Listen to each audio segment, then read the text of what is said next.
We met at a friend's housewarming party about 6 years ago. I wasn't even planning on going. Long week at work, bad traffic, and honestly, I wasn't in the mood to socialize. But I ended up there anyway, nursing a beer by the snack table when Anna walked in wearing a leather jacket, half a smirk, and a kind of confidence that made everyone in the room take half a step back and give her space without realizing they were doing it. I noticed her immediately, but I didn't approach her right away. She approached me. She made a sarcastic comment about the playlist. I laughed. We started talking. She had this dry humor and sharp energy that made everything feel just a little more electric. She worked in HR for a startup at the time, juggled hiring, team dynamics, and probably more stress than anyone ever admitted to. I ran a small landscaping business I'd started from scratch, mostly residential at the time. We couldn't have been more different, but something clicked. We started dating soon after. She liked that I was calm and steady. I liked that she could walk into any room and own it without trying. We moved in together about a year later, small 2-bedroom apartment with creaky floors and a view of the alley, but it was ours. She decorated it with soft throws and second-hand art from street fairs. I fixed the cabinet doors and installed the shelves she kept overloading. It worked. 2 years after that, we got married. Backyard wedding, string lights, her favorite acoustic playlist playing while she walked down the aisle barefoot. She insisted on writing our own vows. I kept mine short and nearly lost it halfway through. She kissed me early, right before the officiant gave the okay, and everyone laughed. That was Anna. Bold and unapologetic. Always a little ahead of everyone else. We bought a house 2 years into the marriage. Not huge, but it had a yard big enough for weekend barbecues and the garden she always said she wanted. I turned one of the spare bedrooms into an office for her and another into a workspace for me when I wasn't out in the field. Life settled into something steady. Work, dinners, small getaways, birthdays, Sunday morning coffee on the porch. She always added energy to the day. I kept things grounded. We made a good team. Looking back on it now, I can say with certainty, I really loved our life. I felt proud of what we built together. We weren't perfect, but we were consistent. The kind of couple that got compliments at dinner parties and had people asking us how we made it look easy. And for a long time, it was easy. Or at least, it felt that way. After we settled into the new house, everything just worked. I don't know a better way to say it. We didn't have some grand, dramatic lifestyle, no luxury cars or destination weekends, but what we had felt solid. Our days were predictable in the best way. We both had our routines, and somehow, they always seemed to fit around each other's without either of us really having to try. Anna was usually up before me, which was impressive considering she was never a morning person when we first started dating. But somewhere along the line, she'd built herself into one. She liked her quiet mornings, yoga, her planner, a strong cup of black coffee, and she claimed that first hour alone kept her from turning into a menace by lunch. I'd wake up to the smell of toast or see the back of her ponytail disappear into the hallway as I got ready for the day. I usually left for work before she did.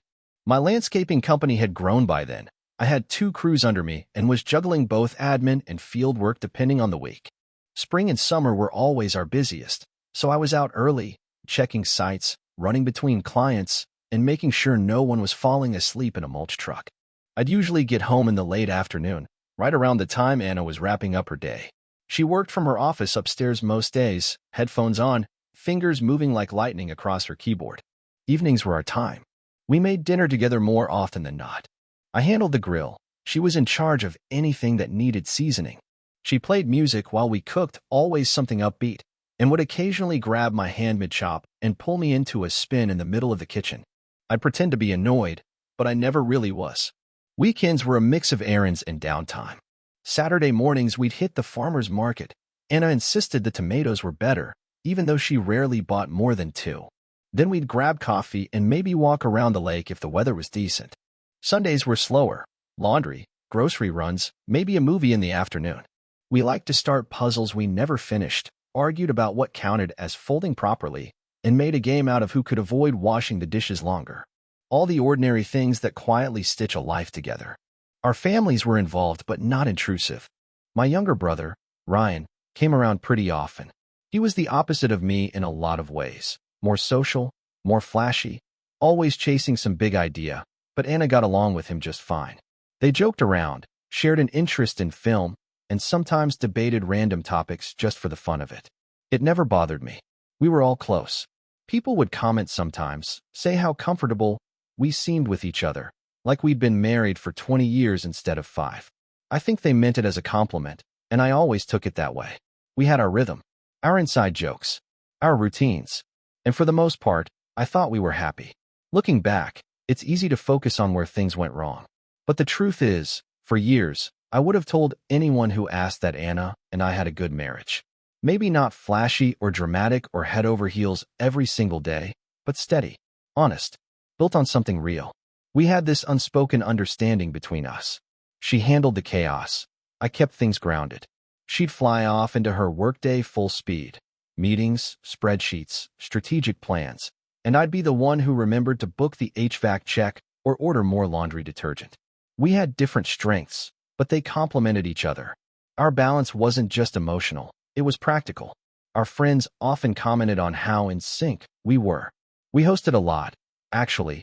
Nothing fancy, just casual dinners or game nights. I'd fire up the grill.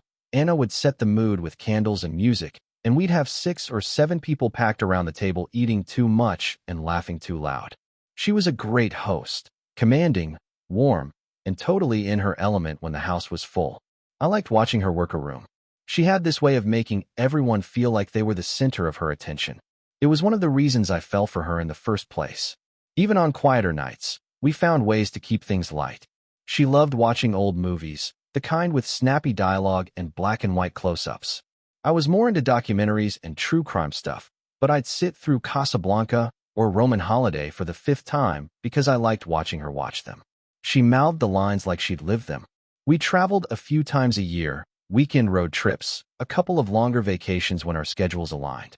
Nothing extravagant, just places with character. Anna liked cities with history. I liked quiet beaches. So we traded off. Charleston one year, Vancouver the next. I'd take a million photos, and she'd pick 10 to frame. We weren't the type to talk about feelings all the time, but when something was off, we addressed it. We didn't bury things. We weren't cold or closed off. She was blunt when she needed to be, and I respected that. I think she respected that I didn't try to control or micromanage her, especially when it came to her independence. I always wanted her to have her own identity, her own momentum. I believe that's part of what made us work.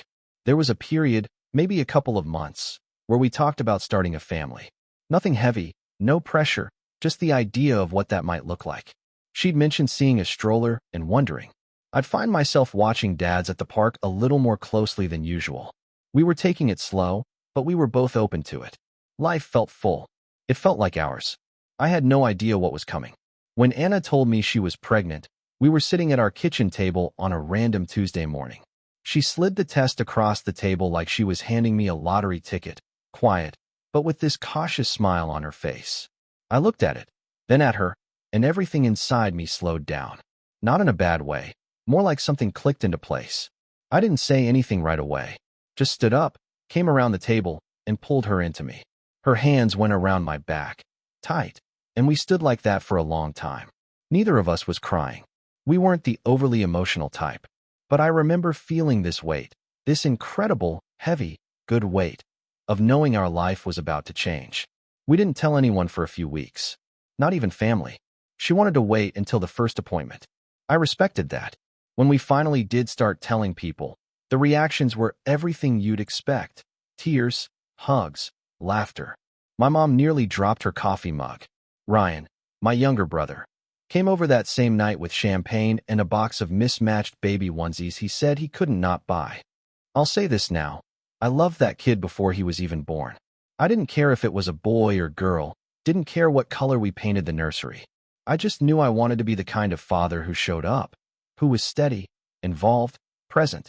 I wanted to give my kid what I always appreciated from my own dad, quiet consistency. And when Anna said it was a boy, I remember this wave of peace rolling over me like, okay, let's do this. The pregnancy was smooth, all things considered. Anna was strong, practical, and somehow still managing meetings and projects well into her 3rd trimester. I was the one fretting over car seats and installing cabinet locks. She'd roll her eyes and remind me we had time, but she still smiled when I brought home a box of tiny socks like they were priceless. When our son was born, everything else just faded. The delivery was long, but uneventful. He came out pink and loud, fist balled like he had something to prove. I remember looking down at him in the hospital bassinet, not believing that something so small could make everything else feel so distant. Anna was tired, but glowing. She held him to her chest and whispered something I didn't catch, but it made me love her all over again in that moment. We named him Caleb. The first few weeks were a blur of night feeds, laundry, diaper blowouts, and navigating this new world we'd suddenly entered. I was exhausted. She was exhausted. But somehow, in all of it, we were still in sync. We tag-teamed nighttime wake-ups. She handled the feeding. I handled the burping and bouncing and walking up and down the hall with a crying baby at 3 a.m. We laughed through the chaos, or at least tried to. Ryan came by often, offering to help out, bringing over takeout, sometimes just hanging around while we tried to keep the kid asleep. He was good with Caleb, I'll give him that. Natural. Easy. He held him with this laid-back confidence that I didn't expect, and Anna said once, jokingly, maybe he'll have better luck with a second kid than he did with plants. Ryan laughed. I did too. And honestly, in those early days, things felt right. We were tired, sure. But there was love in the tiredness, purpose in the noise. I had no idea that under all that warmth, something was already beginning to unravel. The first few months after Caleb was born were an adjustment, but we found our footing. Sleep-deprived, definitely. Overwhelmed, yes. But we were surviving, and I thought we were doing it well. I was proud of us. Of her. Of everything we built. But at some point, I'm not even sure when, exactly, I started noticing little things. Just small details that felt out of place. And not in the obvious way people expect when they think something is wrong. It wasn't perfume on her shirt or secretive texts. It was more like static in the background. A shift in tone I couldn't name. Anna started spending more time on her own. At first, it made sense. New moms need space. She was still juggling some part-time consulting work remotely, and I encouraged her to carve out whatever time she needed to decompress. She said it helped her feel like herself again, and I supported that. But it slowly became routine. A few hours at the coffee shop on Saturdays, long walks she needed to clear her head, a spa day here or there. I didn't think anything of it. Until I did. One Saturday afternoon, I was folding laundry while Caleb napped, and I picked up one of her workout shirts to toss in the wash. It smelled like a different cologne. Not perfume. Not laundry detergent. Something masculine. Faint, but there. I paused for a second, brought it closer again, then laughed at myself. Probably from hugging someone, I thought. Maybe from Ryan. They'd hugged goodbye the day before. He always wore too much cologne. I let it go. And yet, I started noticing how often she and Ryan were texting. It wasn't out of character. Anna and my brother had always gotten along, but it felt more frequent now. A lot of emojis. A lot of late-night pings that she'd casually brush off as just something funny he sent. I didn't ask questions. I wasn't looking to pick a fight over nothing. Still, it sat with me longer than it should have. There was also something different in how she responded to me, not cold, not distant exactly, but disengaged. Her mind wandered more. She'd forget things I told her, zone out mid-conversation. I chalked it up to sleep deprivation or stress, but that familiar ease between us had started to fray around the edges. It was like she was present in the room but no longer fully in the moment. I caught her once staring out the window, Caleb in her arms, totally zoned out. I asked what she was thinking about, and she blinked like she hadn't even realized I was there. Just tired, she said, smiling. You know how it is. I nodded, but I didn't know how it was. Not exactly. There was no one moment where a switch flipped. Just a string of tiny, quiet questions that began to pull at the seams of what I believed about our life. I didn't jump to conclusions. I didn't bring it up. I trusted her, or maybe I trusted the version of us I thought was still real. But something had shifted. I could feel it in the way she moved around me. In the silences. In the growing space I couldn't seem to close, no matter how close I stood. And I couldn't explain why, but every time Ryan came around, a part of me started to pay closer attention. By the time Caleb turned 8 months old, our life had mostly settled into routine again, on the surface, at least. Feedings and nap schedules, toy clutter across the living room, half-drunk coffee mugs on every counter. The chaos of parenthood had fully taken hold. But under it all, something had shifted. I couldn't say it out loud, not even to myself at the time, but I was beginning to feel like a guest in my own home. Anna was still herself. She was still doing the things she'd always done, staying organized, managing work and motherhood like it was a second nature she'd grown into overnight. But she was more clipped now. Not cold, exactly. Just efficient. The affection hadn't disappeared, but it felt like it had been assigned to certain moments, small, expected gestures, like muscle memory instead of real presence. A quick kiss before bed. A half laugh at a joke she didn't really hear. Her phone was always close, always turned over. Ryan started coming around more. At first, it was to help out. He'd swing by with groceries, offer to watch Caleb while we got some time to ourselves, which, in theory, I appreciated. I told myself it was good that he wanted to be involved, to be an uncle. But I started noticing that he and Anna seemed to fall into a rhythm faster than she and I did. Inside jokes. Quieter exchanges. A look across the room that passed a little too quickly. There was a night, I remember it clearly, when the three of us were watching TV after dinner. Caleb had finally gone down early, and I was stretched out on the floor while Anna and Ryan sat on the couch. At one point, she handed him her phone to show him something, some article, she said, but the screen dimmed just long enough for me to catch the tail end of a photo. I couldn't make it out, but it didn't look like an article. I didn't ask. I wanted to, but the words just didn't come. Later that night, when I asked if she'd been texting Ryan about something for work or just joking around, she gave me a look I couldn't quite read. "Does it matter?" she said, not in a harsh way, just a little too quickly. "We're family. It's not like we're hiding anything." It was a strange choice of words. "We're not hiding anything."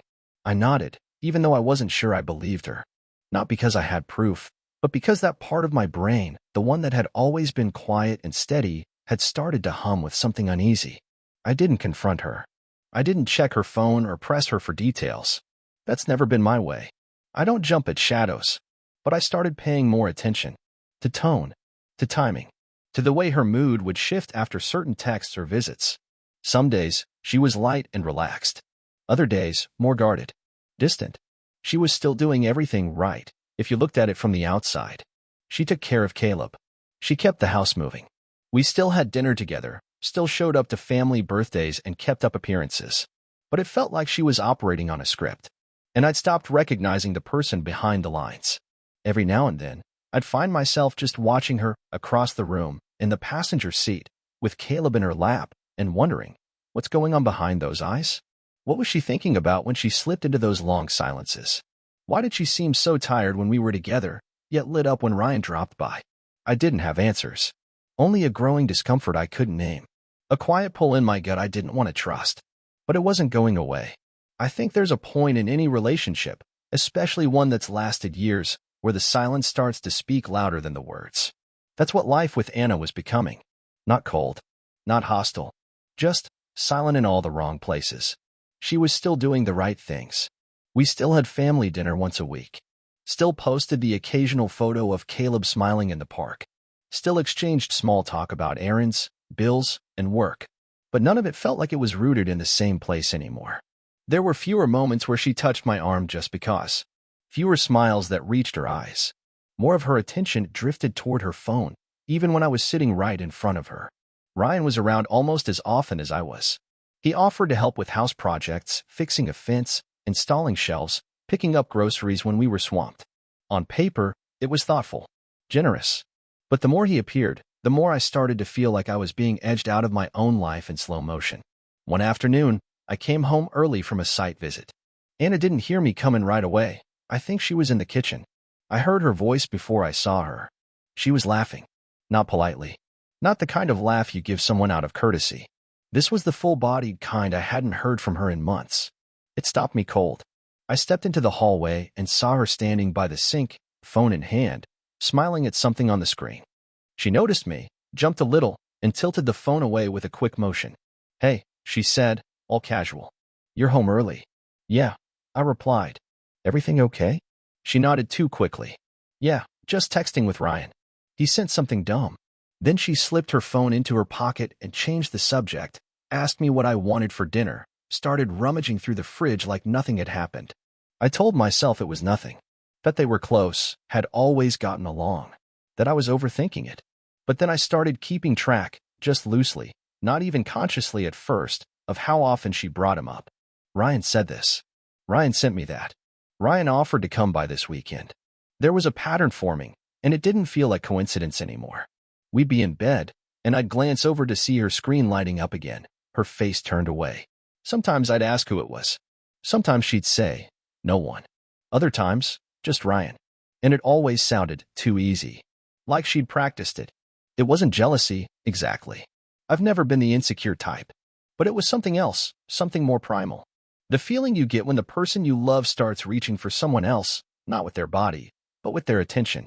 And suddenly, you're not standing across the room from them, you're miles away. I wanted to believe it was nothing. That the long hours, the emotional distance, the constant closeness with my brother was all just a byproduct of stress, or fatigue, or the changes that come with new parenthood. But deep down, I was starting to sense something I didn't want to put words to. Something was wrong. And I couldn't shake the feeling that I was the only one who didn't know what it was. I never set out to take a DNA test. That kind of thing always seemed like something people did when there was already a war happening, when the trust was so broken, you needed science to replace love. And I wasn't there yet. Not really. I had doubts, yes. Quiet ones. But I still told myself I was overthinking. That I was tired. That parenthood was warping my brain. The truth is, the idea didn't even come from me. It came from a doctor. Caleb had a minor medical issue, nothing serious, just a few unusual markers and a routine test that prompted the pediatrician to ask some follow-up questions. Mostly about family history. Anna wasn't with me at that appointment, so I did my best to answer. But I found myself second-guessing things. There were discrepancies. And the doctor, offhandedly, mentioned that it might help to run a basic parentage panel, just so we're not working with bad assumptions. I didn't tell Anna. I didn't think I needed to. I filled out the form, swabbed my cheek, handed it back, and then I forgot about it. Until the results came in. I opened the email late one night while Anna was asleep in the next room. I remember the quiet hum of the refrigerator, the blue light of my laptop on the kitchen table, the sound of my own breath in my ears. Probability of paternity, 0%. I read it twice. Then a third time. I closed the browser, reopened it. Same words. Same brutal clarity.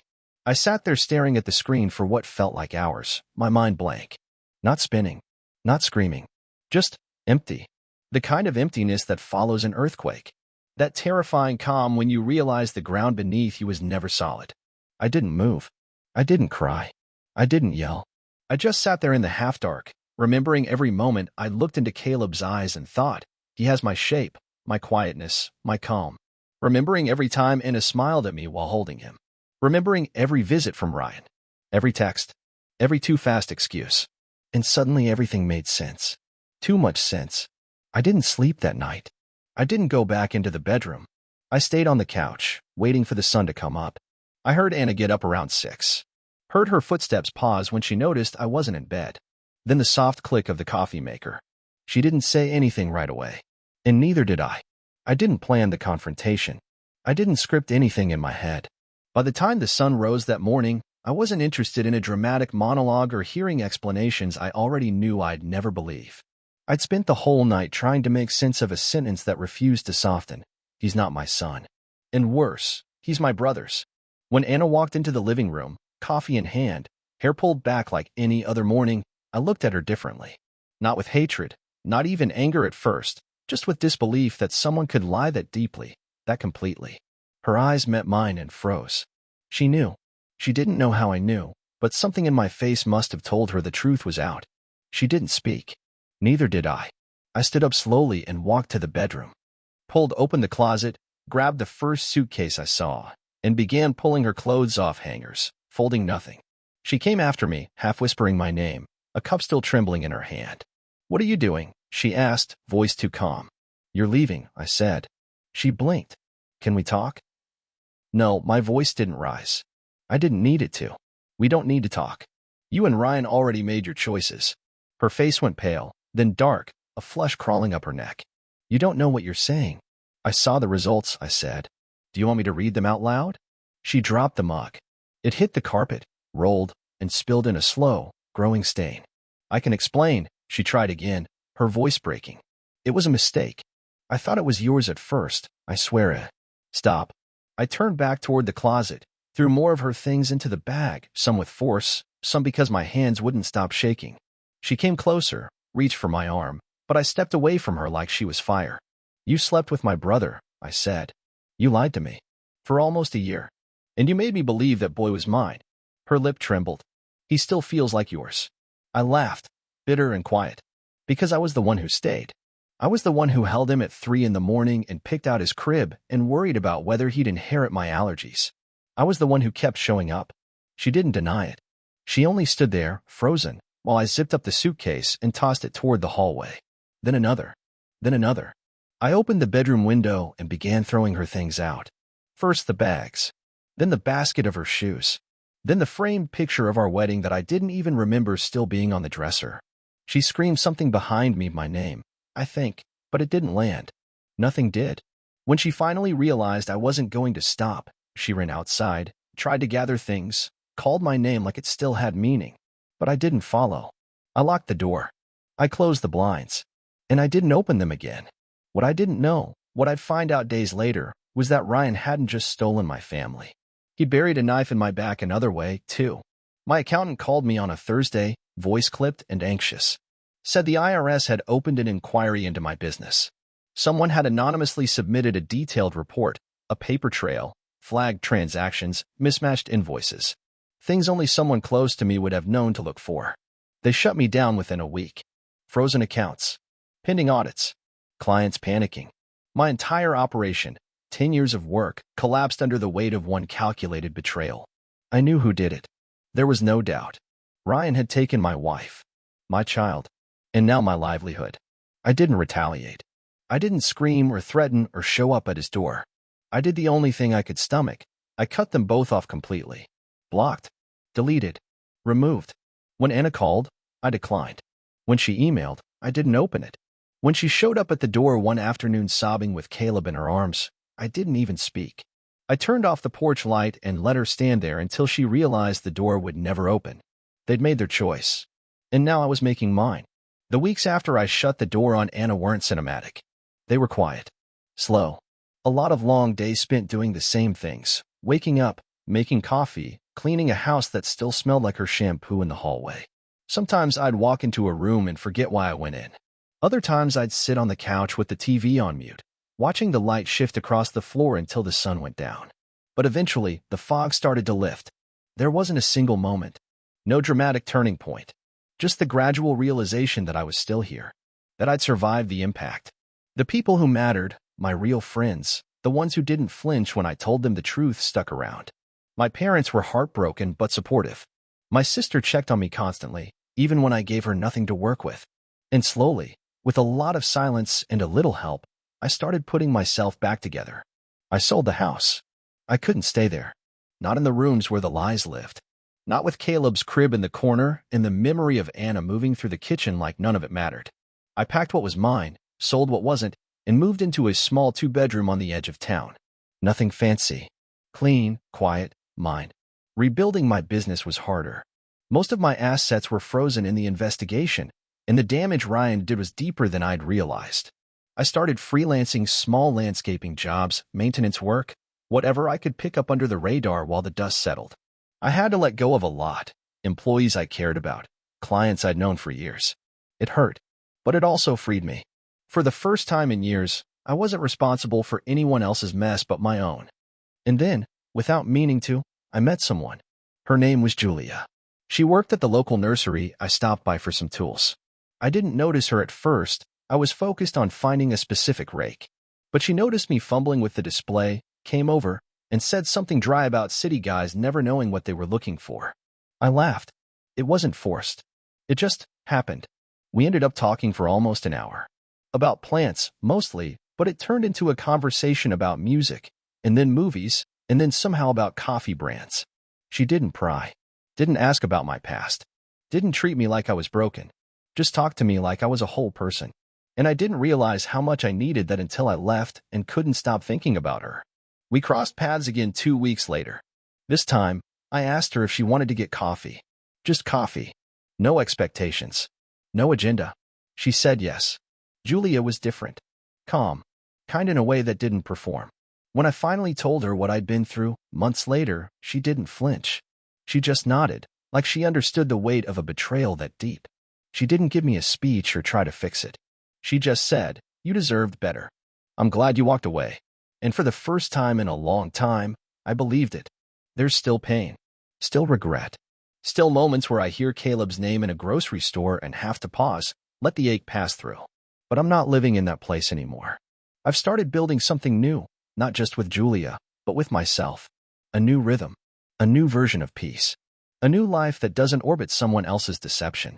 I'm not healed, not all the way, but I'm healing. And that's more than I thought I'd ever be able to say. Sometimes I think about what I would say to the version of myself from a year ago. Not to warn him, he wouldn't have believed me anyway, but maybe just to tell him that even after everything, he'd still be standing. That the pain would feel like it would break him, but it wouldn't. That there would be mornings where he'd wake up and not think about her first.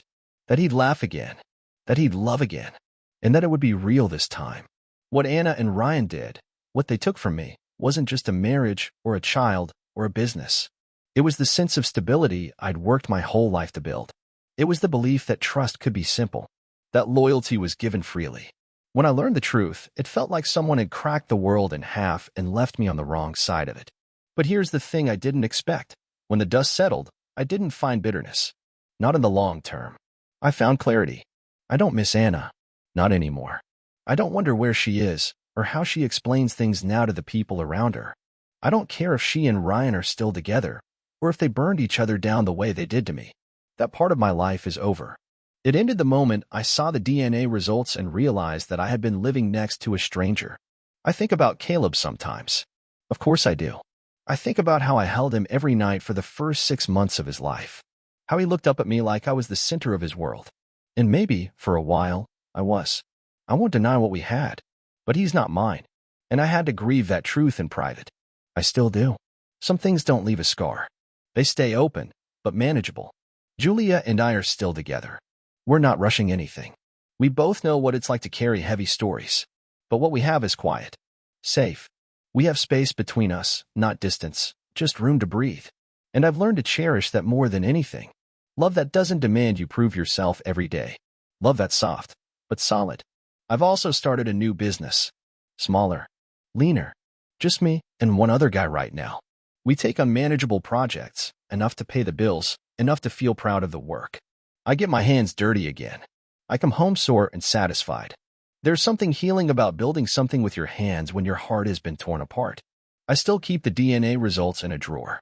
Not because I need them anymore, but because they remind me of what truth looks like when it hits you square in the chest. They remind me that even when everything falls apart, you have the power to decide what comes next. And that's why I'm writing this now. Not for pity, not for revenge. Just to say that if you've been betrayed, if your life has cracked in two, and you're staring at the pieces thinking this can't be rebuilt, I promise you, it can. Not in the same shape, not with the same people, but maybe in a better one. One that belongs entirely to you.